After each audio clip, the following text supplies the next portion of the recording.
Praise the Lord. परमेश्वर के नाम की स्तुति हो, उसके नाम की महिमा हो। एक बार फिर से मैं परमेश्वर का धन्यवाद करना चाहूँगा इस सुंदर अवसर के लिए जो उसने हम सभी के जीवन में दिया कि उसके वचन से हम फिर से एक बार उद्बोधन सुनने पाएँ। और यदि आप परमेश्वर के वचन को सुनते आ रहे हैं तो आपको मालूम होगा हम एक सीरीज ऑफ सर्मन सुन रहे हैं जो दुख के ऊपर, सफरिंग के ऊपर है। हमने सबसे पहले सुना द फैक्ट ऑफ सफरिंग, आप देख पा रहे होंगे। उसके पश्चात हमने सुना the function of a believer, या एक विश्वासी के कार्य दुख के समय क्या होने चाहिए। फिर हमने सुना कि फ्यूचर ऑफ सफरिंग, जब इस पूरे दुख के दौर से मसीह की कलीसिया होकर जा रही है तो इसके पश्चात उन्हें भविष्य में क्या मिलने वाला है। और आज वो समय होगा जब हम फ्रूट ऑफ सफरिंग हम देखेंगे कि आखिर इस दुख का फल क्या है। और यदि परमेश्वर ने चाहा तो भविष्य में हम फेसिंग द सफरिंग, इस दुख का सामना कैसे करना है, वह भी हम सुन पाएंगे। तो आइए बिना समय गवाए हम परमेश्वर के वचन में जाएंगे कि आखिर फ्रूट ऑफ सफरिंग मतलब इस दुख का फल क्या निकलता है। क्योंकि हर एक बात जिससे आप अपने जीवन में होकर जा रहे हैं उसका कुछ ना कुछ फल निकलता है, परिणाम, नतीजा निकलता है। लेकिन जब इस एक बड़े क्लेश के दौर से मसीह की कलीसिया, हमारे प्रिय विश्वासी इन दिनों होकर जा रहे हैं, प्रश्न ये उठता है कि इसका फल क्या निकलेगा। और ये सारे संदेश मैंने बहुत पहले दिया था कि दुख से क्या क्या मिलता है या क्या क्या सीख विश्वासी के जीवन में आती है।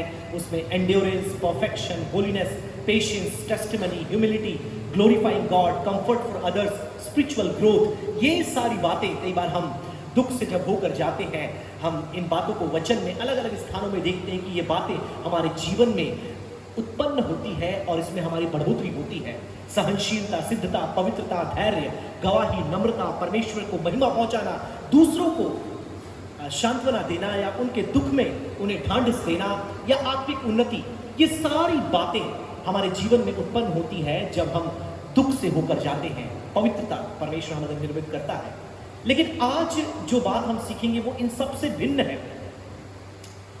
आज एक जो मुख्य विषय आज परमेश्वर के वचन से विशेष तौर पर दूसरे कुरिन्थियों की पत्री 12 अध्याय से हम सीखेंगे कि आखिर जब हम दुख से होकर के जाते हैं तो परमेश्वर हमारे अंदर कौन से फल उत्पन्न करता है या क्या हमारे अंदर वो लेकर आता है। God is rather interested in fixing your perspective than your suffering. आपके दुख को आपसे दूर करने से ज्यादा परमेश्वर आपके दृष्टिकोण को ठीक करना चाहता है, उसे उचित बनाना चाहता है।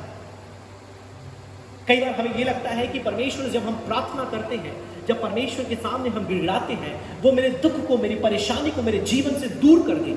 लेकिन आपकी दुख परेशानी को दूर करने से ज्यादा परमेश्वर आपके दृष्टिकोण को ठीक करना चाहता है। क्योंकि जरूरी नहीं जब हम मसीह जीवन में हो हमारा दृष्टिकोण सही हो। और एक दृष्टिकोण का मतलब क्या होता है, यह सीखना बहुत जरूरी है। ये एक चित्र आप देख रहे हैं, ये तस्वीर मेरे बेटे की है, आदि की। इस पूरे तस्वीर में सबसे इंपॉर्टेंट जो चीज आप देख रहे हैं वो है उसका चश्मा, जो ग्लासेस उसने लगाया। पिछले दिनों हम घूमने गए थे तो ये वहाँ की तस्वीर है। होटल से निकलने से पहले ही मेरी वाइफ ने उसे ये ग्लासेस पहना दिए थे। और जब वो गाड़ी में बैठा और अच्छा धूप खिली हुई थी, सब तरफ वो देख रहा था, हम लोग भी देख रहे थे। तो जब थोड़ा दूर हम गए, 10-15 मिनट हुआ, तो मेरी वाइफ ने कहा, अरे इसको सब कुछ नया नया दिख रहा होगा, एक काम करते इसका चश्मा में उतार देती हूँ ताकि यह भी देख पाए सब कुछ कैसा दिख रहा है। पहाड़ है वहाँ पर नदियाँ हैं, वहाँ पर पेड़ पौधे हैं, हरा भरा पूरा नज़ारा है। तो वाइफ ने जैसे ही उसका चश्मा, उसके ग्लासेस निकालना चाहे, वो रोने लगा एकदम से। जैसे ही निकला और देखा, जब वो एकदम रोने लगा, बोला कि वापस लाओ ग्लासेस, मुझे वापस दो। और फिर से हमने उसे वापस पहना दिया।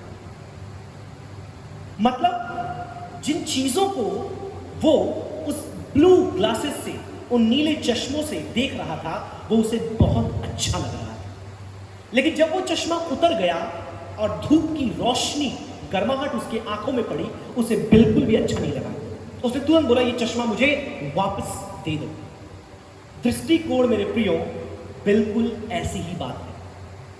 आप हर एक चीज जो अपने जीवन में आप देखते हैं आप अपने दृष्टिकोण से देखते हैं, अपनी आंखों से नहीं देखते। आंख आपका भौतिक अंग है उन बातों को देखने के लिए, लेकिन उसे समझने के लिए जो आपका आत्मिक अंग है वो है आपका दृष्टिकोण, आपका नजरिया। इसलिए किसी ने ऐसा कहा है कि नजर का इलाज हो सकता है लेकिन नजरिए का इलाज नहीं हो सकता। लेकिन धन्यवाद हो प्रभु के वचन का, जिसमें नजर का भी इलाज यीशु मसीह ने किया और नजरिए का इलाज भी हम प्रभु के वचन में देखते हैं। आमीन, हालेलुया। तो मेरे प्रियो, आज जो विषय हम सीखने वाले हैं कि दुख का फल क्या निकलता है, what is the result and the fruit of suffering. उसका फल निकलता है एक उचित दृष्टिकोण, एक उचित दृष्टिकोण, एक राइट पर्सपेक्टिव। जब हम दुख से होकर के जाते हैं, परमेश्वर हमें कुछ बातों को सिखाता है और हमारा नजरिया, हमारा दृष्टिकोण उन बातों के प्रति ठीक हो जाता है जो पहले बिगड़ा हुआ था। परमेश्वर के वचन के चश्मे को आज हमें लगाने की जरूरत है प्रियो, सांसारिक चश्मे को नहीं जिससे काला, नीला, पीला और अलग अलग रंग हम दिखाई देता है, लेकिन परमेश्वर के वचन का चश्मा जिसे लगाने के बाद हमें सब कुछ परमेश्वर के वचन के अनुसार दिखता है, परमेश्वर की योजना के अनुसार दिखता है। Amen, hallelujah. तो दो बातें प्रियो आज हम परमेश्वर के वचन से सीखेंगे, जिसमें पर्सपेक्टिव सबसे इंपॉर्टेंट है, दृष्टिकोण, लेकिन किसके प्रति नजरिया, किसके प्रति नजरिया तो ठीक आज हमारा होगा, लेकिन किसके प्रति। दो इंपॉर्टेंट विषय हैं, एक है वीकनेस और एक है स्ट्रेंथ, एक है कमजोरी और एक है सामर्थ या बल। इसके लिए आइए हम सभी अपने अपने बाइबल को दूसरी कुरिन्थियों की पत्री 12 अध्याय उसकी पहली आयत से लेकर तो 10वीं आयत तक हम पढ़ेंगे। दूसरी कुरिन्थियों की पत्री 12 अध्याय 1 से लेकर के 10 मैं आपके लिए पढ़ना चाहूंगा। यद्यपि घमंड करना तो मेरे लिए ठीक नहीं, तो भी करना पड़ता है, सो मैं प्रभु के दिए हुए दर्शनों और प्रकाशनों की चर्चा करूंगा। मैं मसीह के एक मनुष्य को जानता हूं, 14 वर्ष हुए कि न जाने देह सहित न जाने देह रहित परमेश्वर जानता है, ऐसा मनुष्य तीसरे स्वर्ग तक उठा लिया गया। मैं ऐसे मनुष्य को जानता हूं, न जाने देह सहित न जाने देह रहित, कि स्वर्ग लोक पर उठा लिया गया, और ऐसी बातें सुनी जो कहने की नहीं और जिनका मुंह में लाना मनुष्य को उचित नहीं। ऐसे मनुष्य पर तो मैं घमंड करूंगा, परंतु अपने पर अपनी निर्बलताओं को छोड़ अपने विषय में घमंड न करूंगा, क्योंकि यदि मैं घमंड करना चाहूं भी तो मूर्ख ही हूंगा, क्योंकि सच बोलूंगा तो भी रुक जाता हूं। ऐसा न हो कि जैसा कोई मुझे देखता है या मुझसे सुनता है, मुझे उससे अधिक बढ़कर समझे। और इसलिए कि मैं प्रकाशनों की बहुतायत से फूल न जाऊं, मेरे शरीर में एक कांटा चुभाया गया, अर्थात शैतान का एक दूत कि मुझे घूंसे मारे ताकि मैं फूल न जाऊं। इसके विषय में मैंने प्रभु से 3 बार विनती की कि मुझसे यह दूर हो जाए, और उसने मुझसे कहा नव्यायत, मेरा अनुग्रह तेरे लिए बहुत है, क्योंकि मेरी सामर्थ निर्बलता में सिद्ध होती है।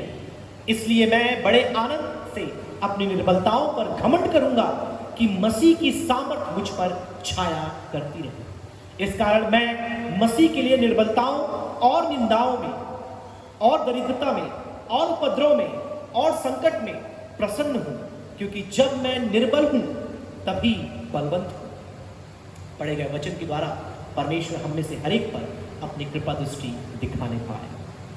सबसे पहला पॉइंट या सबसे पहली बात, केवल 2 बातें इस पूरे संदर्भ में आपको बताना चाहूंगा, समय में बने रह करके। सबसे पहली बात, द पर्सपेक्टिव अबाउट वीकनेस, हमारी कमजोरी के प्रति हमारी दृष्टिकोण कैसी है, हमारी कमजोरी के प्रति हमारा नजरिया कैसा है। क्योंकि आज जिस युग में हम रहते हैं, कई बार कमजोरी को बहुत ही बुरा माना जाता है। किसी का कमजोर होना दूसरों के लिए एक हीन भावना उसके प्रति हमारे अंदर उत्पन्न हो जाती है।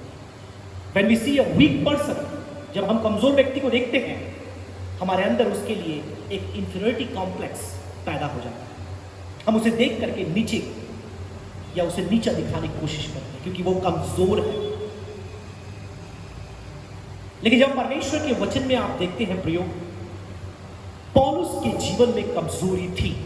अभी हम सब ने पढ़ा, अब वो कमजोरी देखिए, ध्यान से सुनिए। इससे पहले कि हम कमजोरी को और भी गहराई से समझे, मैं आपको एक बात बताना चाहता हूं, सिन इज नॉट अ वीकनेस। पाप एक कमजोरी नहीं है, क्योंकि आज के युग में जहां लोग मनोविज्ञान पर बहुत ज्यादा भरोसा कर रहे हैं, डिपेंड हो रहे हैं, वह पाप को कमजोरी बता रहे हैं। दे से सिन इज अ वीकनेस। तो एक बात आप समझ लें, यदि कोई पाप आपके जीवन में है तो वो कमजोरी नहीं, वो पाप है। पाप और कमजोरी को आप कंफ्यूज ना करें। कई लोग बोलते हैं यार क्या करूं मैं, ये स्मोकिंग या सिगरेट के बिना मैं रह नहीं सकता। बोले क्यों? ये मेरी कमजोरी है। किसी को बोले अरे भाई ये शराब, इसके बिना मैं नहीं रह सकता, क्या करूं? सप्ताह में एक बार मुझे लेना ही पड़ता है, नहीं तो हाथ पैर मेरे कांपने लगते हैं, मुझे तकलीफ होने लगती है, ये मेरी कमजोरी है। नो, बाइबल में जिसको पाप कहा गया है, आप उसे कमजोरी की परिभाषा नहीं दे सकते। राइट? सिन इज सिन। लेकिन कमजोरी क्या है, वीकनेस क्या है? पौलुस के जीवन में एक ऐसी बात थी, एक ऐसा कांटा था जो उसके लिए उसकी कमजोरी थी, जो उसके लिए उसका वीकनेस था, और उसने इसके लिए प्रार्थना भी की। उसने बहुत संघर्ष भी अपने जीवन में किया, और वो बताता है अपनी वीकनेस के बारे में। ये बहुत बड़ी बात है, क्योंकि कई बार लोग अपनी कमजोरी के बारे में नहीं बताते। लोग अपनी कमजोरी को छुपाना चाहते हैं, उसे दबा कर रखते हैं। लेकिन परमेश्वर का दास पौलुस अपनी कमजोरी को छुपा नहीं रहा है, वो खोल करके अपने विश्वासियों के सामने बता रहा है कि मैं इस क्षेत्र में कमजोर हूं। और वो बोल रहा है कि वो कोई मामूली व्यक्ति नहीं है। वो अपने बारे में एक थर्ड पर्सन के रूप में बताता है कि एक ऐसा व्यक्ति जो तीसरे स्वर्ग तक उठा लिया गया। अब कई लोग ये सोचते होंगे क्या स्वर्ग में भी 3, 4, 5 माले हैं, पहला, दूसरा, तीसरा, चौथा। लेकिन आप बिब्लिकल लैंग्वेज को समझने की कोशिश करें तो सेलेस्टियल और heavenly place when they talk about, तो सबसे पहला जो ब्लू स्काई आप देखते हैं, नीला आसमान, वो एक पहला चरण है उस हेवनली प्लेसेस का। उसके बाद दूसरा चरण आता है जहां पर आप आकाश गंगा, तारा मंडल और सारे ग्रहों को आप देखते हैं, वो है second level of celestial places या स्वर्गीय स्थान। एंड देन थर्ड, उसके बाद जो आता है जहां स्वयं परमेश्वर विराजमान है। तो पौलुस बताता है अपने बारे में, जिसने इतना प्रकाशन पाया, दर्शन पाया, नए नियम का अधिकतर भाग जिसने लिखा, परमेश्वर के द्वारा इतना इस्तेमाल किया गया कि उसने अपने समय के उस मिडिल ईस्टर्न पोर्शन का अधिकतर भाग उसने नाप लिया परमेश्वर के वचन के प्रचार के लिए। और सारे प्रेरितों में सबसे ज्यादा परमेश्वर की भेद की बातें इस एक प्रेरित पौलुस के द्वारा परमेश्वर ने हम तक पहुंचाया। और उसके बाद वो बताता है कि मेरे जीवन में एक कांटा है, एक कमजोरी है, एक बीमारी है, एक रोग है। अब वो कांटा क्या है? कई धर्म वैज्ञानिक अलग अलग रीति से उसको व्याख्यान करते हैं। कई लोग बोलते हैं एक कमजोरी उसके अंदर थी, उसकी हाइट में कम परेशानी थी, या उसके शरीर में कोई दुर्बलता थी, या कोई बीमारी थी, या एक आंख से वो उसे कम दिखता था, या कुछ ना अलग अलग प्रकार की लोग अपने अपने अवलोकन उसके लिए लगाते हैं, अपने अपने गणना उसके विषय में करते हैं। लेकिन वो जो भी रहा हो उससे हमें मतलब नहीं। लेकिन एक बात जरूर है कि उसके जीवन में एक कमजोरी थी, एक दुर्बलता थी, एक कमी थी। और कई बार हमारे जीवन को जब हम देखते हैं मेरे प्रियो, हम पाते हैं कुछ ना कुछ कमी हमारे खुद के जीवन में। यदि कोई समझता है कि वो सिद्ध है तो डेफिनेटली उसके जीवन को हमें बहुत ही करीबी से देखने की आवश्यकता है। इसलिए परमेश्वर के महान दास ने यह कहा एक बार कि मसीही जीवन सिद्धता का जीवन नहीं है, परंतु मसीह जीवन एक ऐसा जीवन है जो सिद्धता के मार्ग में आगे बढ़ता जाता है। Amen, hallelujah. The Christian life is not a life of perfection, but it's a life on the way of perfection. दिन प्रतिदिन आप उस सिद्धता के मार्ग में बढ़ते जाते हैं। मतलब त्रुटियां, कमियां और कमजोरियां आपके जीवन में बनी रहती है। तो जब आप मेरे प्रियो, आइए हम एक आयत फिर से पढ़ेंगे ताकि इस विशेष विषय को हम और भी अधिक समझ पाए। 7वीं आयत में, और इसलिए कि मैं प्रकाशनों की बहुतायत से फूल न जाऊं, मेरे शरीर में एक कांटा चुभाया गया। अब वो बताता है कि फूल ना जाऊं मतलब मैं घमंड से ना भर जाऊं। और कई बार ये घमंड मेरे प्रियो हमारे जीवन में भी प्रवेश करता है। कई बार जब एक अच्छी नौकरी, एक अच्छी आय, एक अच्छा घर, एक अच्छा परिवार, एक अच्छा शरीर, एक अच्छी सुंदरता, एक अच्छा भविष्य और कई एक ऐसी बातें जब हमारे जीवन में आती है, उसे लेकर के हम अभिमानी हो जाते हैं, हम घमंड से भर जाते हैं। आप देखना बहुत बार ऐसा होता है। कहीं ना कहीं पौलुस के जीवन में नहीं बोल रहा हूं घमंडी था, इसलिए मैंने एक सेंटेंस यहां लिखा है कि पौलुस आत्मिक घमंड की संभावना से होकर के गया। ध्यान से सुनिए, घमंडी होना और संभावना में होना दोनों में फर्क। I am not telling Paul was a proud man, but he suffered with the possibility of spiritual pride. और आज बहुत से लोग कई बार आत्मिक घमंड से होकर के जाते हैं कि देखो मैंने प्रार्थना किया और वो व्यक्ति चंगा हो गया।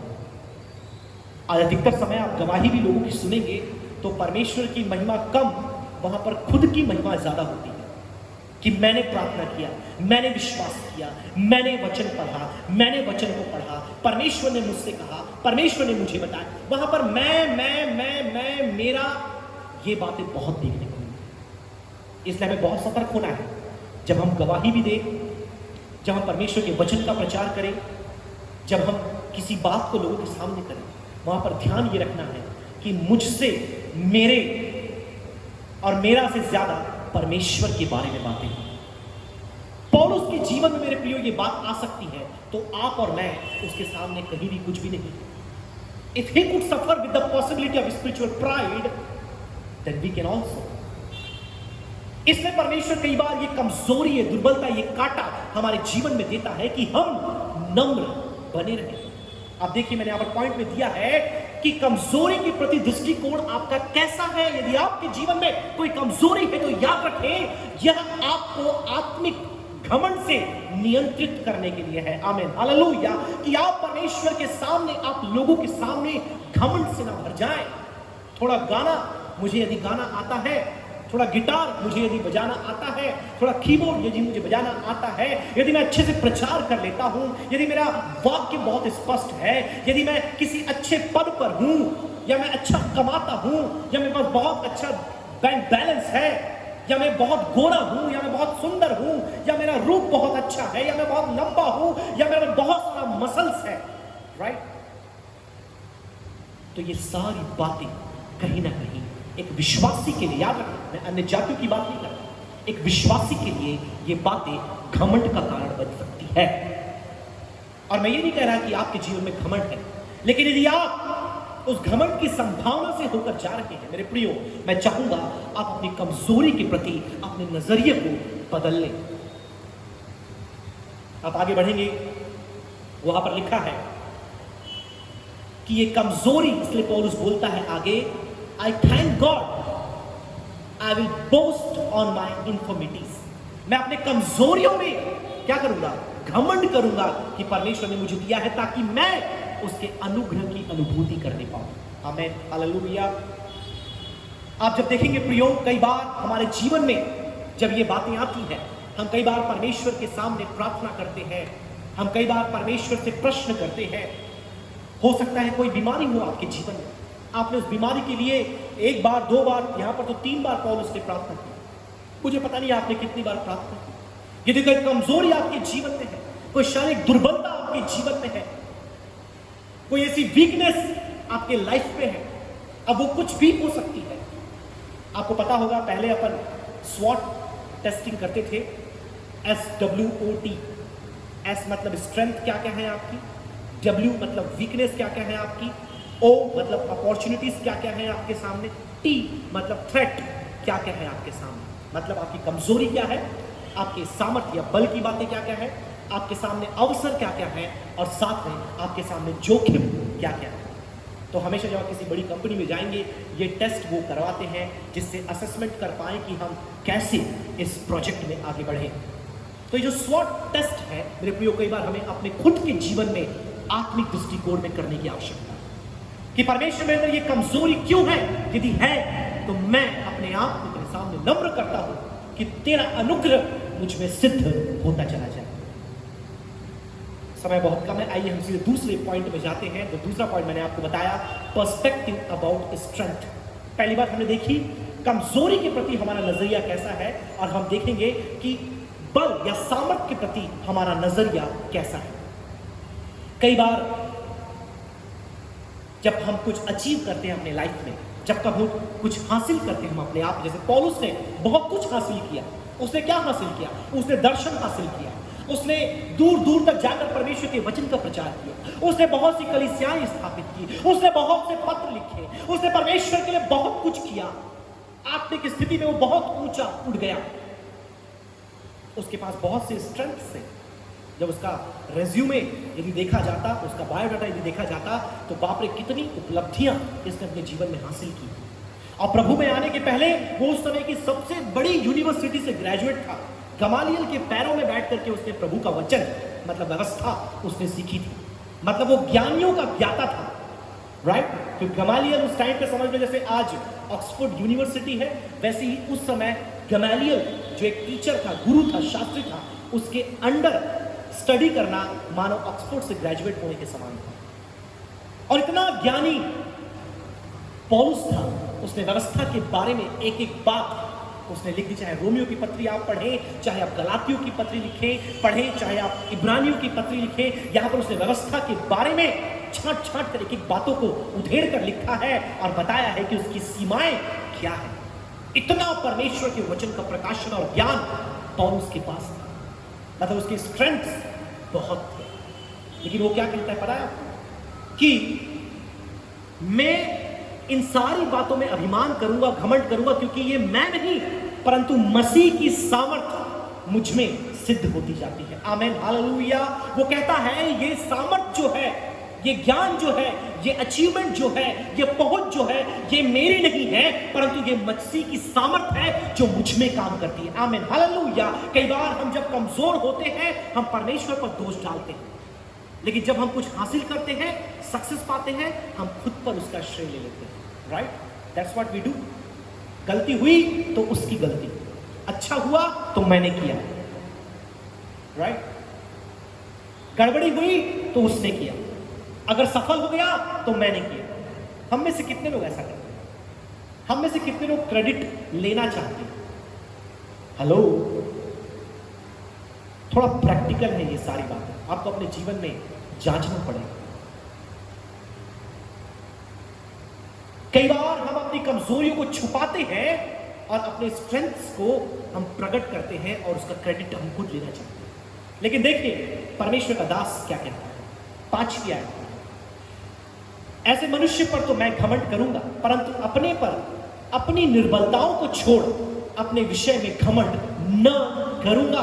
वो कहता है आई विल ग्लोरी इन माई इन्फर्मिटीज। मैं अपनी कमजोरियों में, अपनी निर्बलताओं में मैं घमंड करूंगा। हम में से कितने लोग अपनी निर्बलताओं में घमंड करते हैं या हम उसे छिपाते हैं? फिर आगे वो कहता है क्योंकि यदि मैं घमंड करना चाहूं भी तो मैं मूर्ख न होऊंगा, क्योंकि सच बोलूंगा तो भी रुक जाता हूं, ऐसा न हो कि मेरे सुनने वाले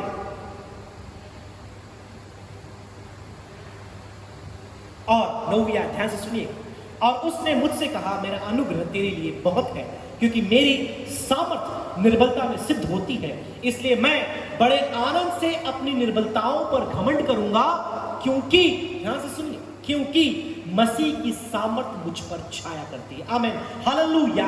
therefore I will rather glory in my infirmities that the power of Christ may rest upon मी।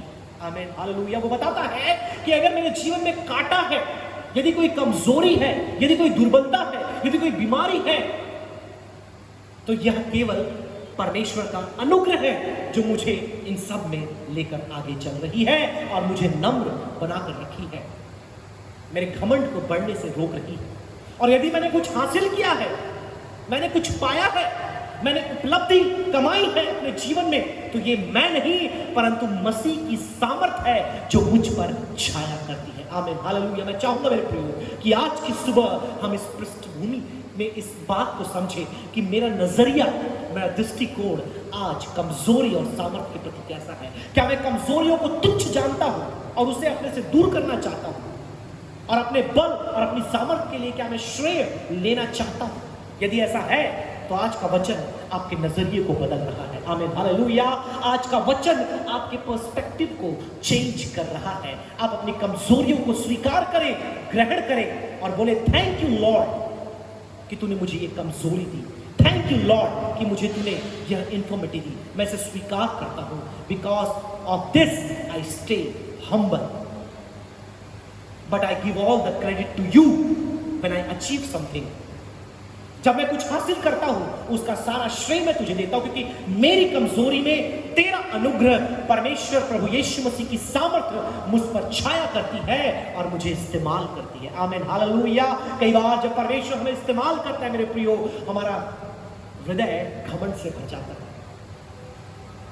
और हम ये सोचते हैं कि ये मेरी प्रतिभा के कारण हुआ है, ये मेरी कुशलता के कारण हुआ है, ये मेरे गुण के कारण हुआ है। But you know what, it's a grace of God. ये परमेश्वर का अनुग्रह है जिसके वसीले से वो आपको इस्तेमाल कर रहा है। ये आपकी सामर्थ्य, आपकी बल नहीं, परंतु ये आपकी कमजोरी है जिसमें परमेश्वर का अनुग्रह क्रियाशील हो रहा है। अनुग्रह के बारे में आप देखेंगे मेरे प्रियो, यहां पर जो खास तौर पर इस परिच्छेद में लिखा है कैरिश, जो शब्द है, कुछ लोग चैरिश भी बोलते हैं, यूनानी है, वो लिखा है कि वो कमजोरी में व्यक्त होता है। अब उदाहरण के लिए इस सारी बातों को समझने के लिए मैं आपको कुछ समझाना चाहूंगा। एक पहाड़ आपके सामने है, राइट? और यीशु मसीह ने भी उदाहरण दिया और हम गीत भी गाते हैं, ये पहाड़ टल जाएगा, ये पहाड़ टल जाएगा, राइट? हम सब ये गीत गाते हैं।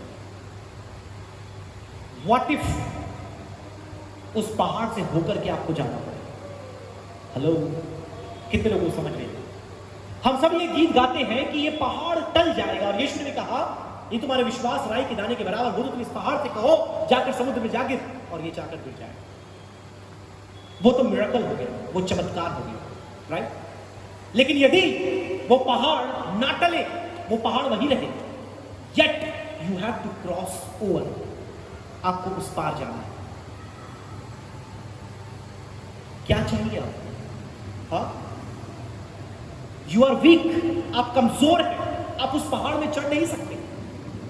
And you are praying and praying and praying कि प्रभु ये पहाड़ टला दे, ये पहाड़ को हटा दे, ये पहाड़ को गायब कर दे। पौलुस ने 3 बार प्रार्थना किया, प्रभु ये पहाड़ को हटा दे। उसके जीवन का कांटा रूपी पहाड़। अब मैं ये मानता हूं पहाड़ है, क्योंकि इतने बौद्धिक, इतने सामर्थी, इतने आत्मिक आयामों में पहुंचे हुए परमेश्वर के दास पौलुस ने यदि ये प्रार्थना किया उसे हटाने के लिए, तो कोई मामूली समस्या नहीं थी। वो एक विशाल काय पहाड़ था उसके जीवन का, जो हट नहीं रहा था। उसने 3 बार प्रार्थना की, yet the mountain stayed in its place. And you know what? उसके बाद उसने बोला कि ये पहाड़ तो यहीं रहेगा, लेकिन मुझे इसके उस पार जाना है। तो परमेश्वर ने उससे क्या, आपको पता है, मेरा अनुग्रह तेरे लिए पर्याप्त है। Amen, hallelujah. आपकी जिंदगी में कई ऐसे पहाड़ हो सकते हैं मेरे प्रियो। हो सकता है आपके खुद के परिवार में, हो सकता है आपके व्यवसायिक जीवन में, हो सकता है आपकी नौकरी में, हो सकता है आपके बच्चों के रूप में पहाड़ आपके सामने हो सकता है आपके जीवन में कोई ऐसा बोझ हो, या आपकी खुद की कोई बीमारी हो, कोई शारीरिक कमजोरी हो, जो आपको एक पहाड़ के समान आपके सामने खड़ी हो, और आप उसके लिए प्रार्थना कर रहे हो कई सालों से, और वो टल नहीं रहा। क्या आपने परमेश्वर की आवाज को सुना है, जैसे पौलुस ने सुना कि मेरा अनुग्रह तेरे लिए पर्याप्त है? Amen, hallelujah. ये पहाड़ हो सकता है टल नहीं रहा हो, लेकिन इसमें से होकर के जाने के लिए मैंने तुझे अपना अनुग्रह दिया है। Amen, hallelujah. मुझे पता है तू कमजोर है, मुझे पता है तू दुर्बल है, मुझे पता है तेरे अंदर शक्ति नहीं है।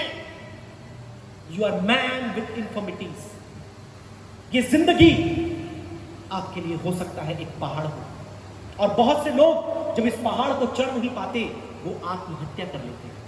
आपको विश्वास नहीं होगा, लेकिन मैं बताना चाहूंगा, एनालिटिक्स डेटा ये बताता है कि पिछले लॉकडाउन, ये तो दूसरा लॉकडाउन ओवर हो चुका है, सेकेंड वेव जा चुका है, पहले लॉकडाउन और दूसरे लॉकडाउन में इतने लोगों ने आत्महत्या की है जितना पिछले 10 सालों में नहीं हुआ। Can you believe this? क्या आप विश्वास करेंगे इस बात? पिछले 10 सालों में जितना सुसाइड लोगों ने नहीं किया, इतना सुसाइड, इतना आत्महत्या पिछले 2 लॉकडाउन में लोगों ने किया है। भारत की बात मैं कर रहा हूं। You know why? क्योंकि वो जिंदगी के उस पहाड़ पर चढ़ नहीं पा रहे, जा नहीं पा रहे। हो सकता है उन्होंने प्रार्थना किया होगा कि यह पहाड़ टल जाए, लेकिन हमेशा परमेश्वर की योजना पहाड़ को टालने की नहीं होती। वो आपको कुछ सिखाना चाहता है, आपके दृष्टिकोण को वो ठीक करना चाहता है, आपके जीवन में वो कुछ फल उत्पन्न करना चाहता है। Amen, hallelujah. वो चाहता है कि आप उसके अनुग्रह की अनुभूति करें। अगर वो पहाड़ टल गया तो वो अनुग्रह की अनुभूति नहीं है, वो चमत्कार है। हेलो, अगर वो पहाड़ टल गया, वहां अनुग्रह नहीं, वहां मिरेकल है, वो चमत्कार है। आपने प्रार्थना किया, विश्वास के द्वारा वो चीज हट गई। लेकिन यदि वो पहाड़ वहां है, आपको जरूरत है उसके अनुग्रह की। आमीन, हालेलुया। क्योंकि उसके अनुग्रह के द्वारा मसीह की सामर्थ आपकी कमजोरी में छाया करती है और आपको बल देती है कि आप अपनी जिंदगी के पहाड़ों पर आप जय पा जाएं। आमीन, हालेलुया। इसलिए मैंने कहा है, आप कभी यह प्रार्थना न करें कि प्रभु इस पहाड़ को तू टला दे। आप हमेशा ये प्रार्थना करें, प्रभु इतना बल दे कि इसमें पहाड़ को मैं पार कर जाऊं। आमीन, हालेलुया। आज दुनिया में आप देखें, लोगों को पहाड़ों पर चढ़ना बहुत पसंद है। पिछले दिनों मेरी बहन भी एक पहाड़ पर चढ़ने के लिए गई थी और वहां पर ऊपर जाकर उन्होंने फोटो खिंचाया और काफी कुछ किया। बहुत बार हमें भी पहाड़ चढ़ना बहुत पसंद है। पिछले दिनों हम भी एक पहाड़ गए थे, पूरे मध्य प्रदेश छत्तीसगढ़ का सबसे ऊंचा जो चोटी है, पर्वत श्रृंखला, हम वहां पर गए थे। आप लोग जानते हो कि धूपगढ़ बोला जाता है, लगभग 5000 के आसपास मीटर के आसपास उसकी हाइट थी। हम सबको पसंद है ऊंचे स्थानों पर, पहाड़ों पर चढ़ना, लेकिन उस पहाड़ पर चढ़ने के लिए जो बल, जो शक्ति, जो सामर्थ हमें चाहिए, कई बार हमारे अंदर नहीं होता। और दुनिया में बहुत से लोग पहाड़ों पर चढ़ना चाहते हैं, लेकिन हमारी आत्मिक स्थिति में, हमारे परिवार में, हमारे जीवन में, हमारे व्यवहारिक लाइफ में जब पहाड़ आता है तो हम उससे बचने की कोशिश करते हैं। राइट? आप देखिए, एक बहुत ही इंपॉर्टेंट बात मैं आपको यहां बताना चाहूंगा। पौलुस दुख से होकर गए। पिछले लगभग 4-5 श्रृंखला में हम दुख के ऊपर संदेश सुन रहे हैं। यदि आपने पुराने संदेशों को नहीं सुना है, मैं आपसे रिक्वेस्ट करूंगा कि आप जाकर के पुराने सीरीज को भी आप सुने।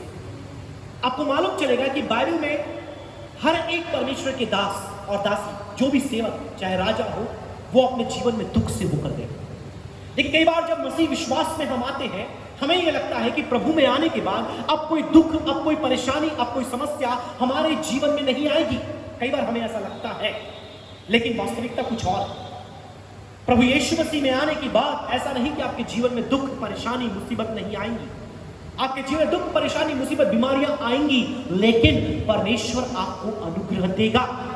पौलुस के जीवन आप देखें, वो दुख से होकर के गया, बट यू नो व्हाट, उसने प्रेयर किया और परमेश्वर ने उसे अपना अनुग्रह दिया। पौलुस की प्रार्थना का उत्तर, उसने 3 बार प्रार्थना की, 3 बार। और मुझे पता है बिना उपवास के उसने प्रार्थना नहीं की होगी। मुझे पता है उसने फास्टिंग किया होगा, प्रेयर किया होगा, 7 days, 21 days, 40 days, definitely he must have prayed. लेकिन उत्तर क्या आया पता है आपको? उत्तर वो नहीं आया जो वो चाहता था। हेलो, उसकी प्रार्थना का उत्तर वो नहीं आया जो वो चाहता था। तो फिर क्या आया प्रार्थना का उत्तर? कई बार हम प्रेयर करते, जब आंसर नहीं मिलता, हम परमेश्वर के प्रति कड़वे हो जाते हैं। राइट? We get bitter. अरे यार, इतने दिनों से प्रार्थना कर रहा हूं, इतने दिनों से मांग रहा हूं। पास्टर को फोन करते हैं, पास्टर क्या हुआ, आप भी प्रार्थना करो थोड़ा, आप तो ज्यादा आत्मिक हो, आप ज्यादा प्रार्थना करते हो, आप भी मेरे साथ प्रार्थना करो। पास्टर भी प्रार्थना कर रहे हैं, सब कोई प्रेयर कर रहे हैं, लेकिन ये पहाड़ टल नहीं रहा है। ये पहाड़ वहीं का वहीं खड़ा है। अब ये पहाड़ कैसा है मैं नहीं जानता। हो सकता है आपके जीवन में, आपके कार्यस्थल पर कोई पहाड़ हो, जहां आप नौकरी करते होंगे वहां पर हो सकता है कोई पहाड़ हो, कोई जायंट हो, कोई दानव हो, या आपके फैमिली में कोई ऐसी सिचुएशन हो जो एक दानव या पहाड़ के समान आपको प्रतीत होती है, या आपके शरीर में कोई ऐसी बीमारी, कोई दुर्बलता, कोई ऐसा रोग, कोई ऐसा क्रॉनिक डिजीज हो जो आप 8, 10, 12 साल से होकर जा रहे हैं, लेकिन दूर नहीं हो रहा। पहाड़ वहीं बना। और जब उत्तर नहीं मिलता, फास्टिंग कर लिया, प्रेयर कर लिया, सब कर लिया, हम कड़वे हो जाते और बोलते परमेश्वर तू कहां है, मेरी दुहाई क्यों नहीं सुनता। भजनकार की भाषा हम सीख जाते हैं, राइट। लेकिन परमेश्वर का उत्तर क्या है आपको पता है? हाँ, इन अनआंसर्ड प्रेयर्स हिज ग्रेस। आमेन, हालेलुया। जहां आपकी प्रार्थना का उत्तर आपको लगता है नहीं मिला है, मैं आपको बताना चाहूंगा आपकी प्रार्थना का उत्तर में आपको परमेश्वर ने अनुग्रह दिया है। हालेलुया। परमेश्वर ने अपनी कृपा, अपने उस खैरिश को आपको दे दिया है ताकि आप अपने उस रोग से होकर के जाए। आमीन, हालेलुया। एनी जॉनसन फ्लिंट, अगर आप उनके बारे में पढ़े, बहुत अच्छी अच्छी मसीह गीतों को उन्होंने लिखा। उनके जिंदगी के अंत की यदि बात करें, इतना उनके शरीर में मतलब सोर्स, घाव और जख्म थे, इतने सारे थे कि वो 8 तकिए लगा करके सोया करते थे। और अपनी जिंदगी के अंत में जब वो मरने वाले थे, इतने दर्द के साथ 8 तकिए लगाकर सोती थी। वो कहती है, when burden grow greater, he giveth more grace। जब बोझ आपके जीवन में बढ़ जाता है, जब पहाड़ आपके सामने बड़ा हो जाता है, परमेश्वर आपको अपना अनुग्रह देता है कि आप उन पहाड़ के ऊपर से होकर के जाए। आमीन, हालेलुया। परमेश्वर का वचन मेरे प्रियो आज हमारे दृष्टिकोण को बदलना चाहता है। परमेश्वर का वचन आज हमारे नजरिए को बदलना चाहता है। हम अपनी कमजोरियों को तुच्छ समझते थे और हम अपनी कमजोरियों को अपने से दूर करना चाहते थे। बट यू नो व्हाट, परमेश्वर चाहता है कि आपकी कमजोरी में परमेश्वर अपने अनुग्रह को मैनिफेस्ट करे, प्रकट करे। आमीन, हालेलुया। मसीह की सामर्थ्य आपके ऊपर में छाया करे, और वो तब होगा जब आप अपनी कमजोरियों को स्वीकार करके, आमीन, हालेलुया, अपना बल का स्रोत प्रभु यीशु मसीह की सामर्थ्य को माने। आज ये समय है मेरे प्रियो, हो सकता है कई प्रार्थना का उत्तर आपको नहीं मिले, लेकिन क्या आप उसके अनुग्रह को अपने जीवन में देखते हैं? चुनौतियां आपके जीवन में है, चुनौतियां मसीह जगत में है, चुनौती कलीसिया के सामने है। आज के समय पर मसीह की कलीसिया सताव से होकर जा रही है, मसीह की कलीसिया महामारी से होकर जा रही है, मसीह की कलीसिया आज विरोध से होकर जा रही है, मसीह की कलीसिया आज फूट और विभाजन से होकर जा रही है। क्या दुख नहीं है? क्या सफरिंग नहीं है? क्या क्लेश नहीं है? बिल्कुल है। लेकिन क्या हम प्रार्थना नहीं कर रहे? बिल्कुल कर रहे हैं। लेकिन पहाड़ वही का वही। What we need to ask for is the grace of God. Amen. Hallelujah. आज परमेश्वर चाहता है कि आप परमेश्वर से अनुग्रह की मांग करें, अपनी कमजोरियों में उसका अनुग्रह प्रकट होने पाए, ताकि हम इस जिंदगी के पहाड़ पर जय पाने पाए। आमीन, हालेलुया। आप देखेंगे मेरे प्रियो, आज 2 बातें, मेरा समय यहाँ पर समापन के निकट आ गया, 2 बातें आज हमने सीखी है, और मैं चाहूंगा आप इन बातों को सीखकर अपने दृष्टिकोण को आज आप बदलें। आज अपनी कमजोरियों को आप स्वीकार करें, आप ग्रहण करें और प्रार्थना करें प्रभु की मुझे अनुग्रह दे कि इन कमजोरियों के ऊपर मैं जय पा पाऊं, अपने जिंदगी के उस पहाड़ पर मैं ऊंचा और ऊंचा बढ़ता चले जाऊं। यदि आप कहीं पर रुक गए हैं, कहीं आप थम से गए हैं, आप ये प्रश्न कर रहे हैं कि प्रभु मैं यहां से कैसे आगे बढ़ूं, मेरे जीवन में मुझे कुछ नहीं दिखाई दे रहा। यदि कोई जवान मेरे वचन को सुन रहा है और अपने जीवन में वो थक चुका है, अपनी शिक्षा में वो थक चुका है, अपने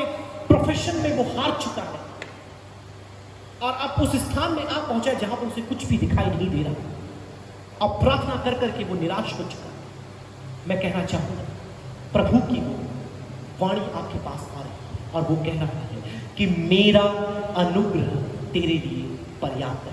आमीन, हालेलुया। और मैं घमंड अपनी उपलब्धियों पर नहीं करूंगा, लेकिन मैं घमंड अपनी कमजोरी पर कहूंगा, क्योंकि मेरी कमजोरी में मसीह की सामर्थ छाया करती है। Amen, hallelujah.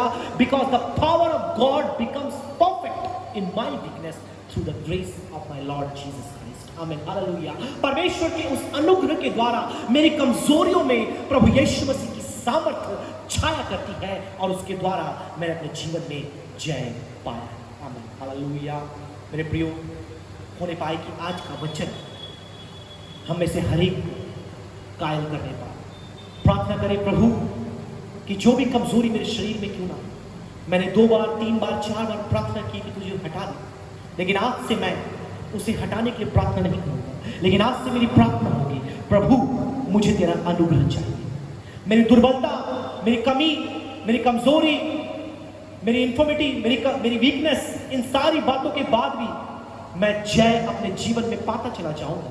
उस पहाड़ के ऊपर मैं चला जाऊंगा केवल और केवल तेरे अनुग्रह के द्वारा। आमीन, हालेलुया। केवल और केवल तेरे उस सामर्थ के द्वारा जो मसीह के द्वारा मुझे मिली है। यदि पौलुस ऐसा कह सकता है मेरे प्रियो, तो हम भी उसके साथ कह सकते हैं। यदि पौलुस अपने जीवन में इतने बड़े इस दुख के कारण भी, इस कांटे के बाद भी यदि उसने प्रभु यीशु मसीह के लिए इतना कुछ किया, तो हम भी उसके लिए कर सकते हैं। आमीन, हालेलुया। जिंदगी में किसकी समस्या नहीं है, जिंदगी में किसके दुख नहीं है, जिंदगी में किसके बीमारी नहीं है, लेकिन इन सारी बातों के बावजूद परमेश्वर हमें अपना अनुग्रह देता है। Amen, hallelujah. तो मैं चाहूंगा आप धन्यवाद दे परमेश्वर का उसके कमजोरी के लिए, जो कमजोरी उसने आपको दी है। You must thank God. आप परमेश्वर का धन्यवाद करें कि उसने आपको अनुग्रह और मसीह की सामर्थ्य है। मेरे प्रियो, आज हमें अपने दृष्टिकोण को बदलना ही होगा। हम अपने कमजोरियों को हटाने की बात करते थे, लेकिन परमेश्वर ये कहता है लेट इट बी देयर। तुम्हारी कमजोरी रहने न दो वहीं पे, मैं तुम्हें अपना अनुग्रह देता हूं। आमीन, हालेलुया। मैं तुम्हें अपना बल देता हूं। मुंबा देखिए, मूसा ने अपनी कमजोरी परमेश्वर को बताई। उसने कहा कि परमेश्वर, मैं तो तोतली मुंह वाला हूं, मैं कैसे जाकर के फिरौन से बात करूं। परमेश्वर ने कहा मेरी हुजूरी तेरे साथ जाएगी। आमीन, हालेलुया। परमेश्वर की हुजूरी परमेश्वर का अनुग्रह है जो उसने मूसा को दिया। आमीन, हालेलुया। परमेश्वर ने अपना अनुग्रह पौलुस को दिया। हालेलुया। और आज वही अनुग्रह परमेश्वर आपको देना चाहता है। आपके रोगों में, आपकी तकलीफों में, आपकी बीमारियों में, आपकी कमजोरियों में आपको प्रभु इस्तेमाल करना चाहता है। आपको अपनी गवाही वो चाहता है आप दूसरों तक पहुंचाए, और इसके लिए वो आपको अपना अनुग्रह देना चाहता है। Amen, hallelujah. तो आइए प्रियो, जब हमने इस वचन को सुना है कि जब दुख हमारे जीवन में आता है, वो कौन सा फल उत्पन्न करता है? वह एक उचित दृष्टिकोण उत्पन्न करता है, एक उचित नजरिया उत्पन्न करता है। किसके प्रति? आपकी कमजोरी और आपके सामर्थ्य के प्रति, आपके वीकनेस और आपके स्ट्रेंथ के प्रति, कि मैं तुम्हें अपना अनुग्रह देता हूं। आमीन, हालेलुया। परमेश्वर इस वचन के द्वारा हम में से हर एक को बहुत ऐसे